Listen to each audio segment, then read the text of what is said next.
Comentábamos al inicio que esta Eucaristía del 1 de enero está dedicada a nuestra Madre, a María, aquella que con su presencia, con su amor y con su amor y con su ejemplo, nos va enseñando el regreso a la presencia del Padre. Ha estado un poquito traviesa la computadora hoy. Hoy es entonces la fiesta de Santa María, Madre de Dios, y como decíamos también, la reconocemos como Madre nuestra desde el momento en que al pie de la cruz nos entregó como discípulos y discípulas amadas en sus manos. Y me quedo con esta frase tomada del Evangelio de Lucas que escucharemos en un momento. María guardaba todas estas cosas y las meditaba en su corazón. La primera lectura que vamos a escuchar está tomada del libro de los Números. Es el cuarto libro de lo que conocemos como el Pentateuco, los 5 primeros libros de la Biblia hebrea, de la Tanaj o del Antiguo Testamento, como lo conocemos nosotros, y que forman la Torá. Pentateuco quiere decir 7 vasijas, porque cada libro, que era un pergamino enrollado, se metía en una vasija diferente. El nombre hebreo del libro de Números es Bamidbar, que significa en el desierto. ¿Por qué le pusieron en griego aritmos o números, ¿no? Precisamente por la gran cantidad de cifras que trae el texto. Si ustedes lo leen, sobre todo los primeros capítulos, están vinculados a un censo que hace Moisés todavía en el desierto para entender, ver el tamaño de Israel, ¿no? También el segundo nombre, el nombre que lleva en la Tanaj o en la tradición judía como el libro de En el desierto, tiene que ver por el lugar donde se encuentran y porque las otras partes del libro dan instrucciones de cómo vivir correctamente en este espacio. La lectura de hoy nos presenta la bendición, como nos recordaba y nos invitaba a ejercer Estrella al inicio de nuestra Eucaristía, nos presenta la bendición que Dios le enseña a Moisés para que él a su vez se la transmita a Aarón y a sus descendientes, es decir, a quienes les pertenecía el sacerdocio. Recordemos que sacerdote literalmente significa el que tiene la vocación de hacer las cosas sagradas. Y sagradas o hacer sagradas, sacralizar, significa ser verdadero. Nosotros como cristianos y cristianas sabemos que tenemos el sacerdocio del pueblo desde nuestro bautismo. Entonces, qué lindo que se nos invita a que invoquemos el nombre de Dios, como nos dice la última reflexión, no sobre los israelitas meramente, sino sobre todos nuestros hermanos y hermanas, ¿no? Invocar el nombre de Dios quiere decir pedirle a Dios que nos hagamos conscientes de que efectivamente Él sostiene todo lo que existe y lo sostiene amando, y así transforma nuestras vidas. Seremos bendecidos y tenemos esta vocación de bendecir. Aquí les pongo nuevamente esta bendición aaronita, porque está transmitida a Aarón, y a través de Aarón a todos nosotros y nosotras como parte de este sacerdocio. El Señor te bendiga y te proteja, haga resplandecer su rostro sobre ti y te conceda su favor. El salmo que vamos a escuchar, Salmo 66, se mantiene en esta misma temática de la bendición de Dios. Ya también nos recordaba Estrella que bendecir literalmente significa hablar bien, del latín bene, bien, y dicere, decir o hablar. Cuando Dios dice algo, nos dice la Sagrada Escritura, eso se convierte en realidad inmediatamente. Por ejemplo, la expresión Dios habló y el mundo fue creado. Basta que Dios exprese algo para que se convierta en realidad. El bien que Dios dice de nosotras y nosotros pasa a ser realidad en nuestras vidas. El salmista expresa que la bondad de Dios viene a nosotras y nosotros cuando vuelve sus ojos en nuestra dirección, cuando nos contempla. Cuando Dios nos bendice, nos justifica. Es decir, nos hace ser justamente lo que podemos ser gracias a nuestra condición de ser su imagen. Recibo la bendición, me convierto en bendición. Dios también puede hacer este tipo de justicia a las naciones. Preparando esta Eucaristía me ponía yo a pensar, ¿qué sería de nuestra patria, de nuestras naciones, si nos dejáramos justificar por Dios? ¿Qué ve Dios cuando, o qué sueña Dios cuando nos contempla como pueblo, como nación? Ten piedad de nosotros, Señor, y bendícenos. La segunda lectura está tomada de la carta de Pablo a los Gálatas. Esta carta le escribe a los habitantes de Galacia, una región de lo que actualmente es Turquía. Les escribe porque se ha enterado de que se han dejado convencer por cristianos de origen judío a adoptar la ley de Moisés como necesaria para salvarse. Y Pablo realmente se indigna y les escribe esta carta que muy probablemente es la más íntima. Pablo resalta a lo largo de toda la carta la importancia de la libertad. Una y otra vez le dice, no sean tontos, no pierdan la libertad que les capacita para amar. Quienes han puesto en Cristo su esperanza no necesitan esta serie de prácticas externas que les van a dejar en una infancia espiritual. La práctica de la ley distraería de la centralidad de la relación del creyente con Jesús. De esta carta, en el capítulo 2, versículo 20, viene aquella frase que conocemos y desde luego deseamos vivir constantemente. Pablo les escribe, vivo, pero no vivo yo solo, Cristo vive en mí. Dicho en otras palabras, el amor de Cristo nos basta. La lectura de hoy nos dice que el Hijo de Dios, nacido de mujer, y por eso se ha elegido para este día dedicado a la Santísima Virgen, nacido bajo la ley, nos ha rescatado para hacernos hijas, hijos de Dios. Por eso, escribo literalmente, ya no eres siervo, sino hijo. Y siendo hijo, eres también heredero por voluntad de Dios. Y así llegamos a la lectura del Evangelio, en esta ocasión tomado de San Lucas. La liturgia nos presenta este nacimiento del Señor, según el Evangelio de Lucas, que recordábamos brevemente el domingo pasado, aunque la lectura estaba tomada de de Juan. Los pastores reciben la primicia de la llegada del Salvador. Recordemos que los pastores ocupaban uno de los estratos más bajos en la sociedad judía de la época. Los criterios del Evangelio son radicalmente distintos. Los últimos ya están siendo los primeros en ser invitados a acercarse al Dios que viene a nuestro encuentro.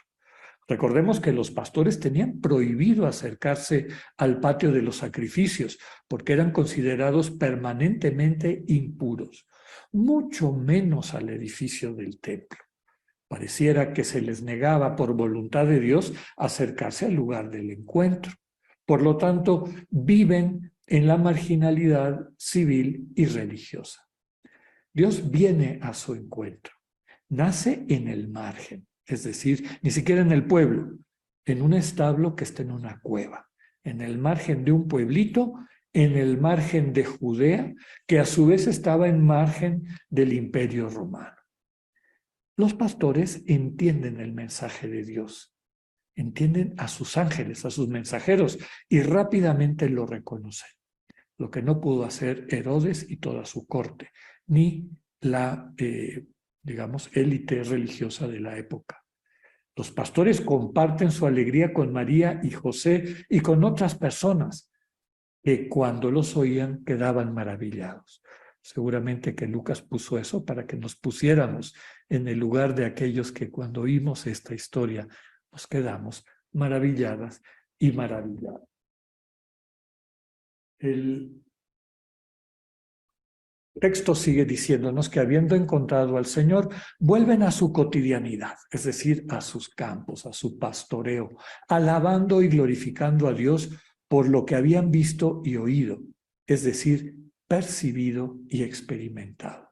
Compartir la alegría es el símbolo de nuestra fe cristiana. Termina la lectura diciendo que a los 8 días el niño es circuncidado, con lo que pasaba a ser parte del pueblo de la alianza.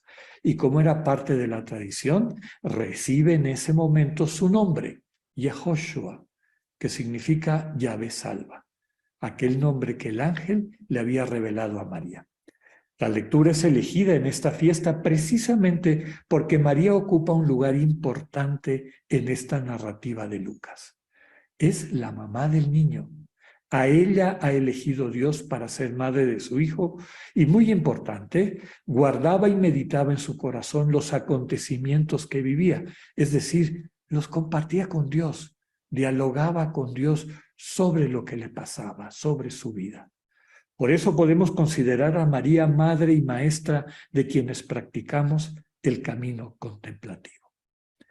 Tomado de la lectura de hoy, María guardaba todas estas cosas y las meditaba en su corazón.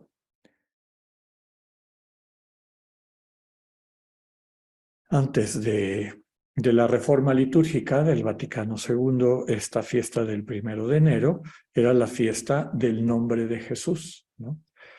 Es después de la reforma litúrgica que se juntan estos dos misterios de nuestra fe. Por un lado, el nombre de Jesús, que ya hemos reflexionado muchísimas veces. El Señor es Dios salvando. Jesús es Dios en el acto de salvar, es decir, en este dinamismo que nos restituye a la vida. Y la segunda, el segundo referente importante que la Iglesia reconoce y convierte en fiesta es el papel de María. María, que acoge la llegada del Salvador, que acepta ser aquella que lo reciba y lo cuide, aquella que a través de el amor que irá desarrollándose en su corazón, también le va a enseñar humanamente a amar a este Dios encarnado. Un misterio profundo que nunca vamos a terminar de entender.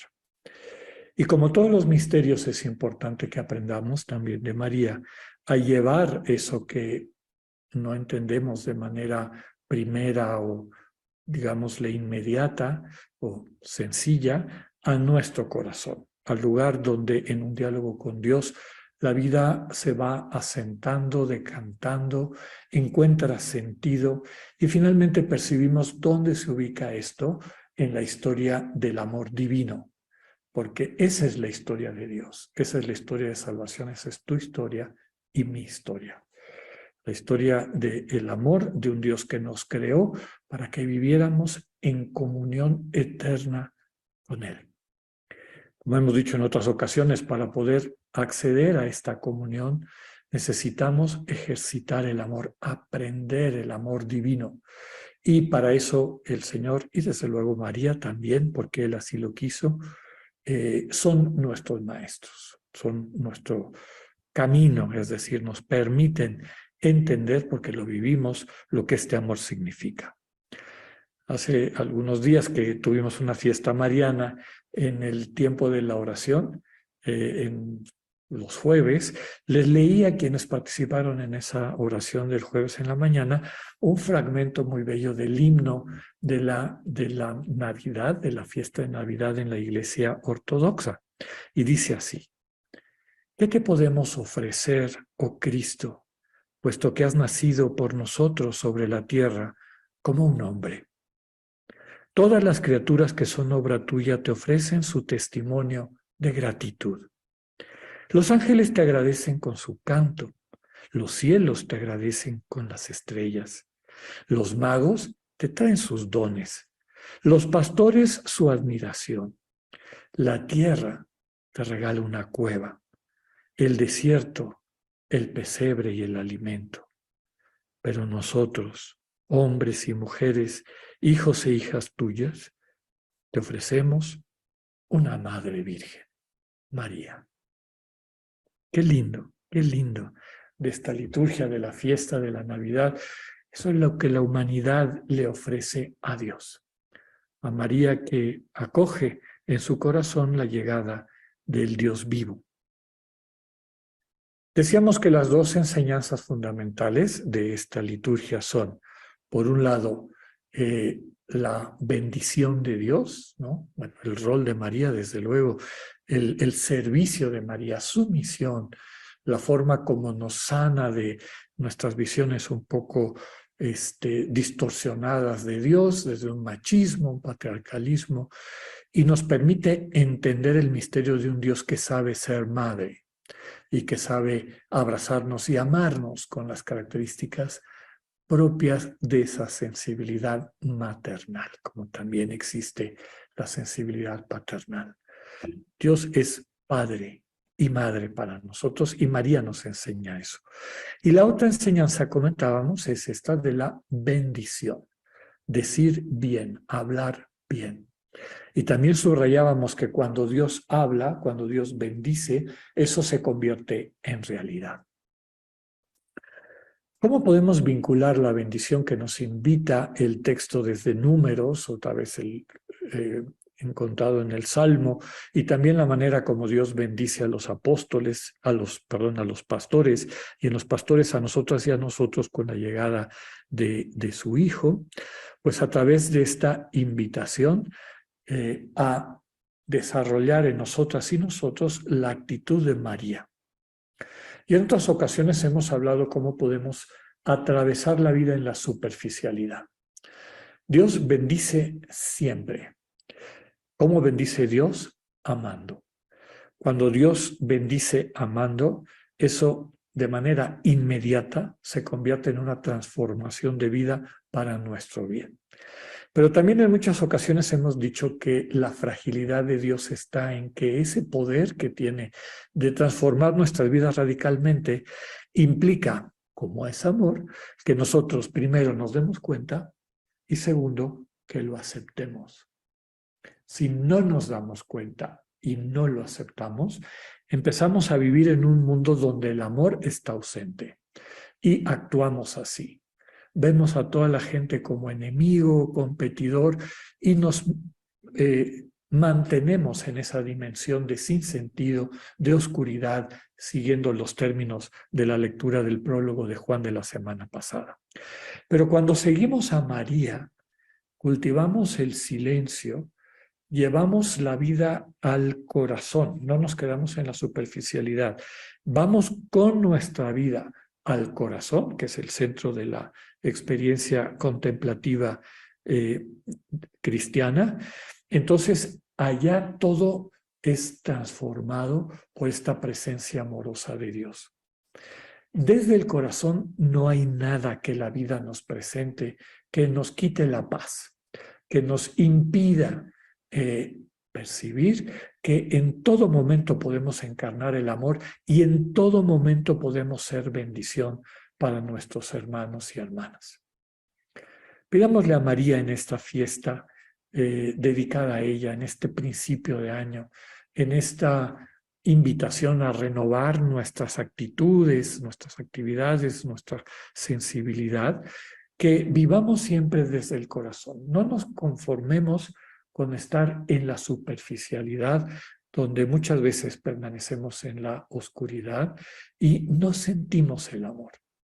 Si nos acostumbramos a vivir desde el corazón, donde captamos, percibimos esta oferta de amor de Dios y después volteamos la mirada hacia afuera y vemos el mundo con ojos amorosos, realmente nos convertiremos nosotros a su vez en bendición. Recibimos la bendición del amor de Dios, nos convertimos en bendición amando correcta y prudentemente, constructivamente a nuestros hermanos y hermanas. Que María, nuestra Madre, nos conceda este don, acojámonos a ella en este primer día del año. Que así sea.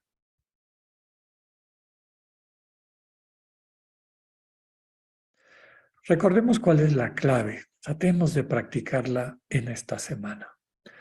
Toma 10 minutos, 15 minutos de cada día. Normalmente la mejor hora es la mañana, tempranito, antes de que la vida te empiece a corretear.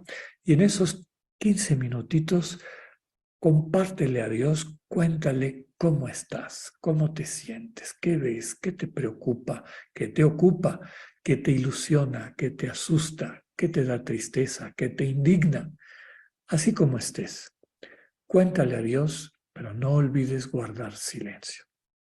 Toma un tiempito para, en silencio, tratar de percibir qué va surgiendo de adentro de tu corazón, de lo profundo de tu corazón. Acostumbrémonos, hermanos y hermanas, a ver el mundo desde ahí. Solamente así podemos acoger esta bendición permanente del Dios que nos ama en todo momento y, habiéndola acogido, poderla compartir con los demás, con las demás. Seamos bendición para el mundo. Que tengan un buen día y una excelente semana y un año lleno de bendiciones. Dios con ustedes.